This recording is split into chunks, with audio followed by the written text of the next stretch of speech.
नमस्कार जय गुरु गहन कथा नारायण मिश्र चैनल आउ एक अध्याय जार ना हूँ निज पिला पर पिला ए विषय आम आलोचना करवा केते पार्थक्य आम निज पिला कथा भाविला बेले कि तांको विषय कहला बेले आम चिंताधारा कौन हुए एवं पर पिला विषय भाविला बेले आम चिंताधारा कौन हुए से विषय सम्यक आलोचना करवा ये आलोचना को विज्ञ श्रोता एवं दर्शक मान को स्वागत करुँ मो नारायण मिश्र। आम जिते निज पिला जिते परीक्षा खराब करे आम कहू खाता ठीक देखाओनी परीक्षा सिस्टमटा भूल हो पर पिला जदि भल करे ताले आम कहू ए बापा माँ तार प्रबल टंका अच्छे ताकू पछरू ठेलिया लोक अच्छा उपरू टेके ना लोक अच्छा से सब भल करुच्ची कारण तांकर प्रबल पैसा पत्र अच्छे से पैसा पत्र ठेली भल कर परीक्षा आम पिला जिते बड़े हाथ सफाई करे कौटू भिड़ होती किसी जिनस चोरी आने आम ताकू बाहाबा दऊ जहाँ तू आणिलु कहीं देखिपारे ना किंतु अन्य पिला यदि करे आम ताकू कहू जे 14 पुरुष होती चोर से चोर न होते सब जिन शिखि ना आम पिला जिते बड़े व्यवसाय क्षति करे आम कहू भाग्य खराब अर्थनीति भुशुड़ी पड़ी विभिन्न प्रकार कारण दो किंतु अन्य पिला जिते व्यवसाय क्षति करे आम कहू लक्ष्मी छड़ा आम पिला काम पे अधिका दाबी कले आम कहू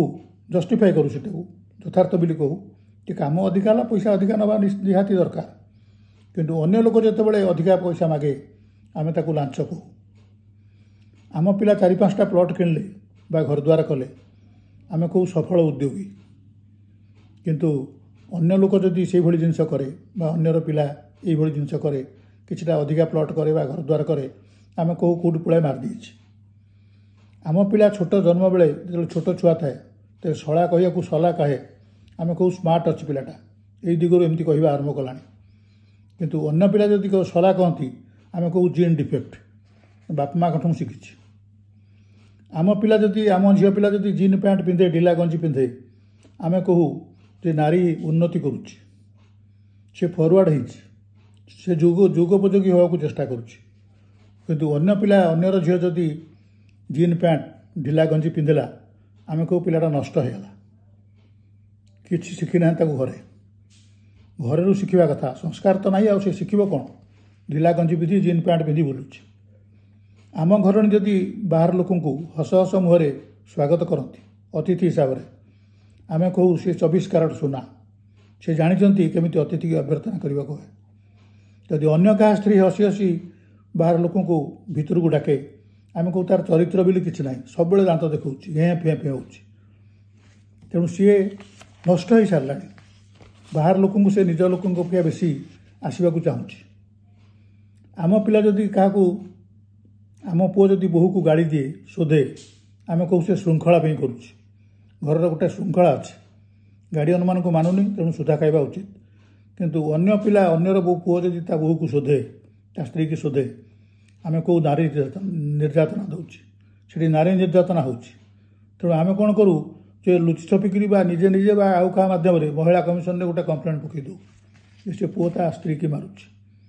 आम पुओ झील जब चाकरी पाईगले आम कहू योग्यता सकाशे पाइले योग्यता था से परिश्रमी किंतु अन्य पिला कहले बेपार प्रचुर धन अच्छी आम कहू कला धन बहुत से तलू ठेलिया लोक अच्छा टाणिया लोक अच्छा पैसा बल देखी हो आम स्त्री यदि प्रमोशन पाए आम ताकू सौभाग्य लक्ष्मी बोली कहू से सौभाग्य लक्ष्मी से प्रमोशन पाइला यदि अन्य स्त्री प्रमोशन पाइला से ऑफिस चाकरी कर अन्य को ऑफिस चाकरी करें कहू से हाकिम सागर हेरफेर हो तार प्रमोशन होती एते महिला काम कर कहीं प्रमोशन पाइला एटा सब जाकर हाकिम पाखे बसे हाकिम सागर तार भितरी संपर्क अच्छे आम पुओ जदि स्कूटर दुर्घटना करे आम भाग्य खराब कहू शनि दशा पड़ी कहू अन्य पिला यदि स्कूटर दुर्घटना कले आम हेलिकप्टर भाया स्कूटर चलाऊँ आक्सीडेंट हेनी निहाती हम ना इंद्रचंद्र मानुनी पिलाटा भल होती जहाँ आम पिला यदि आइंस खाऊँ आम कहू भल होती खाऊ तर विटामिन अच्छी आयरन अच्छी प्रोटीन अच्छी बालांस डाएट किंतु अन्य पिला यदि आइंस खाइला आम पिला न खाऊँ ताले आम कहू सेगुड़ाक राक्षस ରାକ୍ଷସ ଶ୍ରେଣୀର ପୂର୍ବ ଜନ୍ମରେ କେତେ ଜନ୍ମ ପୂର୍ବରୁ ତା ବାପା ମା ରାକ୍ଷସ ଥିଲେ ବା ସେ ରାକ୍ଷସ ଥିଲା, ଜୀବ ହତ୍ୟା କରିବାକୁ ଟିକେ ବି ଡରୁନି, ନର୍କକୁ ତାର ଖାତିର ନାହିଁ। ଆମ ପିଲା ଯଦି ନିରାମିଷାସ ହେଇଥିବ ତାହେଲେ ଆମେ ଜୀବ ହତ୍ୟା ମହାପାପ ବୋଲିକି ଅନ୍ୟ ଲୋକଙ୍କୁ ବୁଝାଉ। ଆମେ ତାଙ୍କୁ କହୁ କୃପଣ, ବିରାଡ଼ି ବୈଷ୍ଣବ, ଦେଖେଇ ହେଉଛନ୍ତି। ନହେଲେ ସେମାନେ କାହିଁକି ଆଇଁଷ ଖାଆନ୍ତେ ନାହିଁ? ଆଇଁଷ ନ ଖାଇବା ଯୋଗୁଁ ଯଦି ଅନ୍ୟ ଲୋକ ଆଇଁଷ ନ ଖାଇଲେ ତାହେଲେ ସେ ଦେଖେଇ ହେଉଛନ୍ତି, ସେ ବିରାଡ଼ି ବୈଷ୍ଣବ। ଯଦି ଆମ ପିଲା ଆଇଁଷ ଖାଇଲେ ତାହେଲେ ସେଇଟା ଭିଟାମିନ୍ ଯୁକ୍ତ, ସେ ଭିଟାମିନ୍ ଖାଉଛନ୍ତି, ପ୍ରୋଟିନ୍ ଖାଉଛନ୍ତି, ଆଇରନ୍ ଖାଉଛନ୍ତି। ଆମ ପିଲା ଯେତେବେଳେ ଇଂଲିଶ ମିଡ଼ିୟମ୍ ପଢ଼େ ଆମେ କହୁ ଯେ ସ୍ମାର୍ଟ ଭାଷାରେ ସେ ପଢ଼ୁଛି। ଇଂଲିଶଟା ସାରା ପୃଥିବୀରେ ଚଳୁଛି, ବହୁ ଦେଶରେ ଇଂଲିଶ ବୁଝିପାରିବେ, ଓଡ଼ିଆ ବା ହିନ୍ଦୀ ସମସ୍ତେ ବୁଝିପାରିବେନି। ତେଣୁ ଆମ ପିଲା ଇଂଲିଶ ମିଡ଼ିୟମ୍ ପଢ଼ିଲେ ଆମେ ସେଇଟାକୁ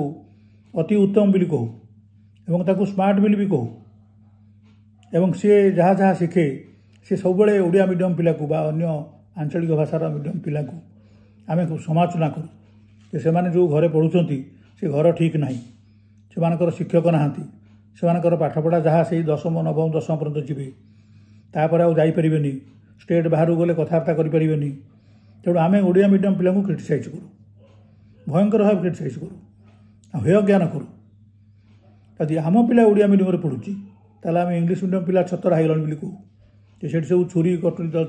ଛୁରୀ ଖଣ୍ଡା କାରବାର କରୁଛନ୍ତି, ବନ୍ଧୁକ କାରବାର କରୁଛନ୍ତି, ସେମାନେ ଦୁଷ୍କର୍ମ କରିବା ଶିଖୁଛନ୍ତି,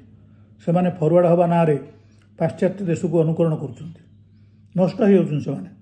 ଇଂଲିଶ ମିଡ଼ିୟମ୍ ପିଲା ପଢ଼ିବା ମାନେ ଯଦି ଆମ ପିଲା ଓଡ଼ିଆ ମିଡ଼ିୟମ୍ରେ ପଢ଼ୁଥିବ ତାହେଲେ ଯେତେ ଇଂଲିଶ ମିଡ଼ିୟମ୍ ପିଲା ସେମାନେ ନଷ୍ଟ ହେଲେଣି ବୋଲି ଆମେ କହୁ। ଆମର ଏଇଟା ସମାଲୋଚନା କରିବାଟା ହେଉଛି ନୀତିଗତ, ମାନେ ଆମର ନୀତିଗତ ଅଭ୍ୟାସ।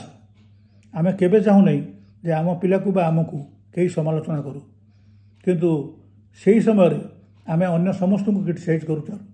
ଆମ ପିଲାଙ୍କୁ ବାହାବା ଦେଉ। ଆମେ ନ୍ୟାୟାଳୟରେ ମଧ୍ୟ ଆମେ ଭାବୁ ଯେ ଆମ ପିଲା ଯାହା କରୁଛି ସେଇଟା ହେଉଛି ନ୍ୟାୟସଙ୍ଗତ, ଅନ୍ୟ ପିଲା ଯାହା କରୁଛି ସେ ଲାଞ୍ଚ ଖାଇ କରୁଛି, ଦେଖେଇ ଦେବାକୁ କରୁଛି ବା ପୁଳେ ପଇସା ଅଛି ବୋଲିକରି ଅଭିମାନ କରି କରୁଛି। ଆମ ବାପା ମା ଶ୍ୱଶୁର ଯଦି ଭଲ ହେଲେ, ପ୍ରତିଷ୍ଠିତ ହେଲେ, ଆମେ କହୁ ଯେ ସେ ନିଜ ଯୋଗ୍ୟତାରେ ହେଇଛନ୍ତି। ଆମେ ନିଶ ଫୁଲେଇ ଚାଲୁ ଯେ ଆମ ବାପା ଏମିତି ପ୍ରଫେସର ଅଛନ୍ତି, କି ବଡ଼ ଡାକ୍ତର ଅଛନ୍ତି, କି ଜଣେ ପ୍ରତିଷ୍ଠିତ ବ୍ୟବସାୟୀ ଅଛନ୍ତି। এইটা আমি ପ୍ରତିଷ୍ଠାଟା ଆମେ କହୁ ଆମ ବାପା ମାଆଙ୍କ ଯଦି ପ୍ରତିଷ୍ଠା ହେଇଥିବ, ଆମେ କହୁ ଯେ ଆମ ବାପା ମା ପ୍ରତିଷ୍ଠିତ ହୋଇଛନ୍ତି, ଆମ ନିଶ ଫୁଲେଇ ଆମେ ଚାଲିବୁ, ଆମେ ଛାତି ଫୁଲେଇ ଚାଲିବୁ। କିନ୍ତୁ ଅନ୍ୟର ବାପା ମା ଯଦି ହେଇଥିବେ ଆମେ ତାକୁ କହୁ ଯେ ନିଜର ନିଶ ନାହିଁ, ମାଧିଆ ଭାଇର ନିଶ ଅଛି, ମୋର ତ ନିଶ ନାହିଁ, ମୋ ମାଧିଆ ଭାଇର ନିଶ ଅଛି। ସିଏ ତାହାର ତ ନିଜେ ତ ଏଷ୍ଟାବ୍ଲିଶ୍ ନୁହଁ, ବାପା ମା ଭାଇ ବନ୍ଧୁ କୁଟୁମ୍ବ ଶ୍ୱଶୁର ଶାଶୁ ଏସବୁ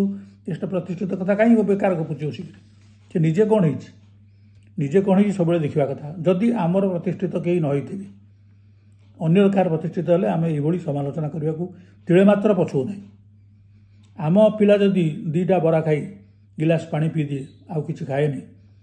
ଆମେ କହୁ ମିତବ୍ୟୟୀ, ସେ ସଞ୍ଚୟ କରିବା ଶିଖୁଛି, ସେ ଜାଣିଛି କେମିତି ଅଳ୍ପରେ ଚଢ଼ି ହେବ, ଇକୋନୋମିକ୍ସ କ'ଣ ସେ ଜାଣେ। କିନ୍ତୁ ଅନ୍ୟ ପିଲା ଯଦି ସେଇଭଳି କରେ ଆମେ କହୁ କୃପଣ, ସେଟା ପର ପଇସା ପାଇଲେ ପିଚୁ ଭଳି ଗିଳି ଦେଇଯିବ, ପିଚୁ ବି ଗିଳିଦେବ। ଅନ୍ୟ ଜାଗାରେ ଖାଇବାକୁ ବିବାହ ବ୍ରତରେ ଗଲେ କାହିଁରେ କ'ଣ ଖାଉଥିବ, ନିଜେ ଖାଇଲା ବେଳକୁ ବରା ଦିଟା ଖାଇକରି ପାଣି ଗ୍ଲାସ୍ ପିଉଛି। ଆମ ପିଲା ବରା ଦିଟା ଖାଇ ପାଣି ଗ୍ଲାସ୍ ପିଇଲେ ସେ ମିତବ୍ୟୟୀ, ସଞ୍ଚୟୀ, ଇକୋନୋମିକ୍ସ କ'ଣ ଶୁଣିଛି, ଅର୍ଥଶାସ୍ତ୍ର ଜାଣିଛି। ଅନ୍ୟ ପିଲା ଯଦି ସେଇଭଳି କରିବେ ସେମାନେ ହେଲେ କୃପଣ, ଚୁତିଆ,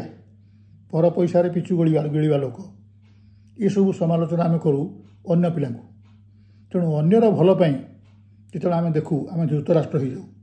ଆଖି ବୁଜି ଦେଉ। କିନ୍ତୁ ଧୃତରାଷ୍ଟ୍ର ନିଜ ପିଲା ପାଇଁ ଯାହା ଯାହା ଦୁର୍ଯୋଧନ କଲା ସେସବୁ ଠିକ୍ ବୋଲିକି ସେ ଭାବୁଥିଲେ। ଆମେ ଅଧିକାଂଶ ଆମ ଭିତରୁ ସେଇଭଳି ଅବସ୍ଥା ଆମର।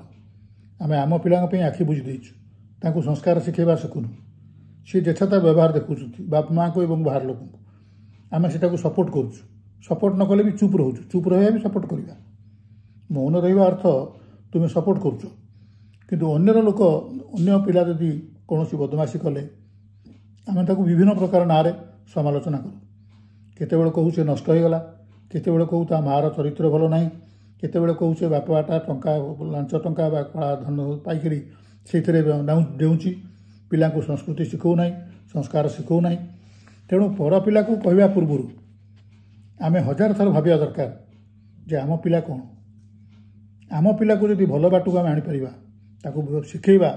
जे सी जिते भल हो पार हो जिते भल पाठ पढ़ पढ़ू जिते भल व्यवहार देखेब देखू किंतु अन्य पिला विषय समालोचना न करूँ अन्य पिला आमे निजे नुह निजे करवा कथा नुह एवं पिला भी शिखा कथा से आध्यात्मिक दिगरे अग्रसर हूँ एवं जी न होची से समालोचना करवा से प्रतिष्ठित कौ बाटे भी हेले आमर से किसी मुंड पड़ा उचित नुह एतिक शिक्षा पिलामानंकु समस्त अभिभावक दवा कथा आज एतिकी जय गुरु।